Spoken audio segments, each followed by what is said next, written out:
कंवारी ननद। अंजलि की उम्र लगभग 30 साल हो चुकी थी। वो एक स्कूल में टीचर की जॉब करती थी।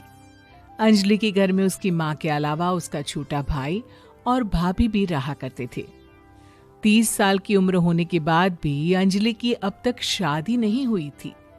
इस बात को लेकर अंजलि की माँ रुक्मिणी देवी काफी परेशान रहा करती थी।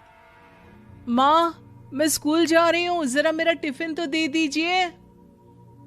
अब क्या पूरी जिंदगी मैं तुझे टिफिन बनाकर देती रहूंगी? अरे कुछ सोचा भी अपने बारे में या बस ऐसे ही? क्या माँ, सुबह सुबह फिर वही बातें लेकर बैठ गई। माँ गलत क्या कह रही है अंजलि दीदी?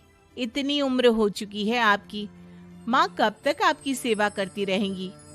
भाभी, मैंने माँ को कब कहा कि मेरी सेवा करो? वैसे भी अपना टिफिन मैं खुद तैयार कर लेती हूँ, बस टेबल से उठाकर देने को ही तो कहा था। वैसे अंजलि दीदी, देखा जाए तो टिफिन उठाकर देने की उम्र तो आपकी है। आपका अपना घर परिवार बच्चे होते तो ये जिम्मेदारी आज आप पूरी कर रही होती। एक बात मेरी समझ में नहीं आती, अगर मेरी शादी नहीं हुई तो इसमें मेरी क्या गलती है और तुम सब लोग मेरे पीछे क्यों पड़े रहते हो? अरे कुछ कहना क्या पीछे पड़े रहना होता है? अपने छोटे भाई को देख, तुझसे 3 साल छोटा है लेकिन 2-2 बच्चे खेल रहे हैं आंगन में। मुझे आप लोगों की कोई बात नहीं सुननी, जा रही हूं मैं। और आप में से किसी को मेरा कोई काम करने की जरूरत नहीं है, मैं खुद संभाल लूंगी। इतना कहकर अंजलि वहां से चली जाती है।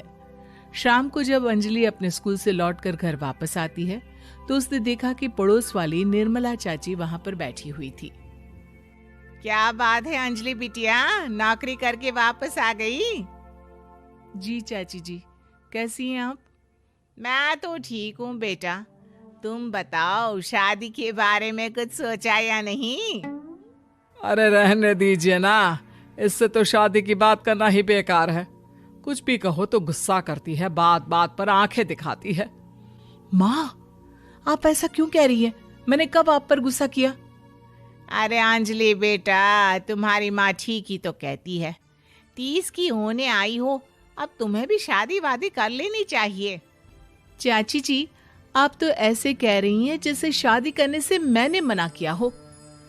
रहने दीजिए निर्मला चाची, हमारी अंजलि दीदी को अभी तक उनकी पसंद का दूल्हा नहीं मिला ना, इसीलिए वो शादी नहीं कर रही। भाभी, ऐसी कोई बात नहीं है। अरे तो फिर क्या बात है? तुम्हारी माँ ने तुम्हारे लिए इतने रिश्ते ढूंढे लेकिन तुम्हें कोई पसंद ही नहीं आता। क्या है ना चाची जी, हमारी ननद रानी नौकरी जो करती है ऐसे ही थोड़ी ना किसी को पसंद कर लेंगी।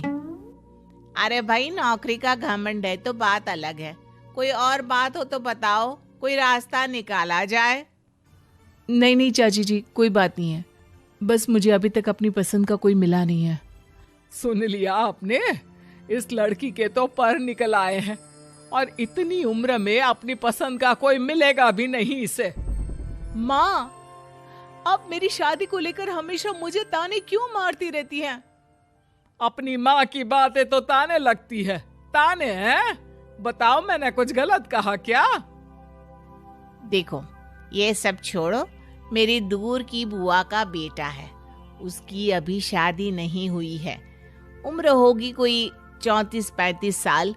आप कहें तो बात आगे बढ़ाऊं? अरे हाँ हाँ, क्यों नहीं, ये भी कोई पूछने की बात है। अरे जल्दी से लड़के को यहाँ बुला लो। माँ, आप मुझसे पूछे बिना मेरी शादी की बात करने जा रही हैं और मेरी उम्र 30 भी पूरी नहीं हुई है। निर्मला चाची कह रही है कि वो लड़का 35 साल का है।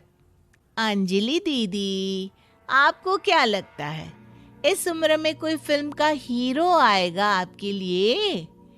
देखिए, अब पसंद और नापसंद की बात तो रहने दीजिए, पसंद करने की उम्र तो आपकी निकल चुकी।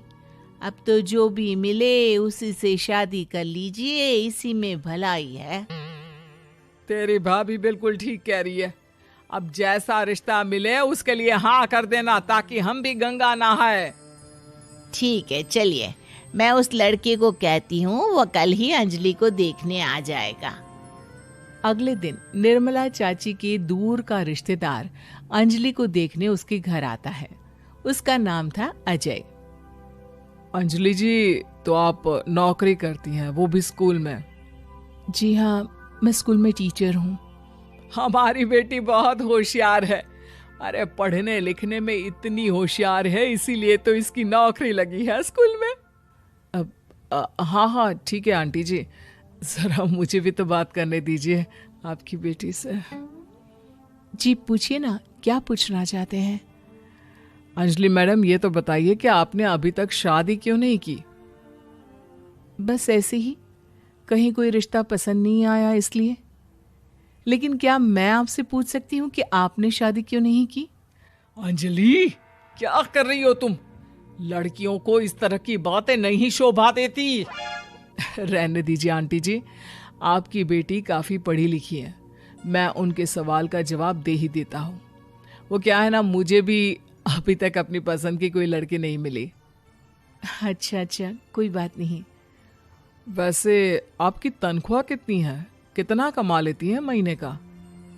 जी यही कोई 25,000 महीने। बस 25,000? इतने से क्या होता है? इतने से तो आजकल घर भी नहीं चलता।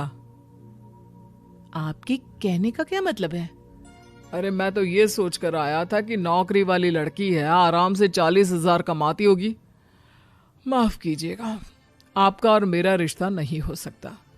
जी कोई बात नहीं, मुझे भी आपके साथ शादी करने में कोई इंटरेस्ट नहीं है। अंजलि, किस तरह की बात कर रही हो? घर आए रिश्ते को ठुकरा रही हो तुम।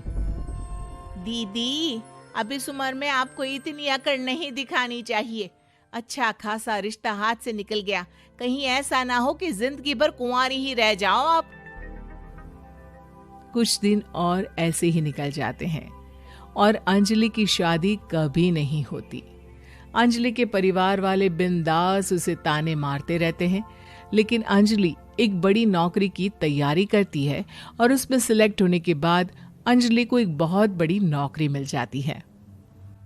अब तो दीदी के नखरे और भी ज्यादा बढ़ जाएंगे भाई। अब तो इतनी बड़ी नौकरी जो लगी है, अब इनकी शादी होने से रही। माँ, मुझे नौकरी के लिए दूसरे शहर जाना पड़ेगा। आप जानती हैं ये बहुत बड़ी जॉब है और इसमें पैसे भी बहुत ज्यादा मिलेंगे। अच्छा, कितने पैसे मिलेंगे बेटा? माँ, मुझे हर महीने 90,000 सैलरी मिलेगी। क्या? अरे वाह वाह, ये तो बहुत अच्छी बात है। लेकिन फायदा क्या? कितने भी पैसे मिले, शादी तो हुई नहीं ना तुम्हारी। अंजलि नौकरी करने के लिए दूसरे शहर में चली जाती है और जब कुछ महीनों के बाद वो वापस घर आती है तो उसे अपने पति के साथ देखकर उसके घर वाले हैरान रह जाते हैं। अरे अंजलि, तूने शादी कर ली और हमें बताया तक नहीं। और दामाद जी करते क्या है? इतनी बड़ी कार है उनकी। माँ, मैं आपको सब कुछ बताना चाहती थी, लेकिन आप सबके ताने सुनकर बहुत दुखी हो गई थी और इसलिए मैंने अपनी पसंद से शादी कर ली। मेरे पति मेरे साथ ही ऑफिस में नौकरी करते हैं और बहुत बड़े अफसर हैं।